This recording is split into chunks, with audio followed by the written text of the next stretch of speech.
138 സങ്കീർത്തനം 1 മുതൽ 12 വരെ തിരുവചനങ്ങൾ. ബറക്കുമോർ. കർത്താവെ, നീ എന്നെ പരിശോധിച്ചറിഞ്ഞു. എൻ്റെ ഇരിപ്പും എൻ്റെ എഴുന്നേൽപ്പും നീ അറിയുന്നു. നീ എൻ്റെ വിചാരങ്ങൾ ഉയരത്തിൽ നിന്ന് ഗ്രഹിച്ചു. നീ എൻ്റെ വഴിയും എൻ്റെ ഊടുവഴികളും അറിയുന്നു. എൻ്റെ സർവ്വ വഴികളും നീ പരിശോധിച്ചുമിരിക്കുന്നുവല്ലോ. കർത്താവെ, എൻ്റെ നാവിൽ വ്യത്യാസമുണ്ടെങ്കിൽ അവയെല്ലാം നീ അറിയുന്നു. ആപാതചൂഢം നീ എന്നെ ആകൃതിപ്പെടുത്തി. നിന്റെ കൈ എൻ്റെ മേൽ വെച്ചു.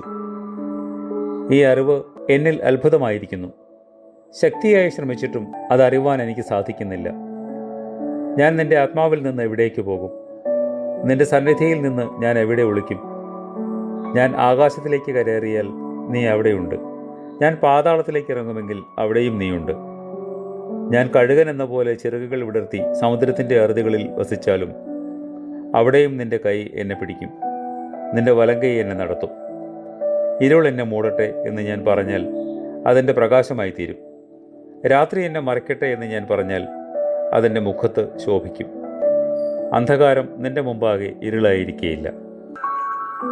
കാരുണ്യവാനും മനുഷ്യ സ്നേഹമുള്ളവനുമാകുന്ന ദൈവമായ കർത്താവെ, ഭയഭക്തിയോടെ നിന്റെ സന്നിധിയിൽ നിൽക്കുവാനും പ്രകാശത്തോടും വിശുദ്ധിയോടും കൂടെ നിന്നെ ശുശ്രൂഷിപ്പാനും നിന്നെ പ്രസാദിപ്പിക്കുവാനും ഞങ്ങളെ യോഗ്യരാക്കണമേ. ആമേൻ.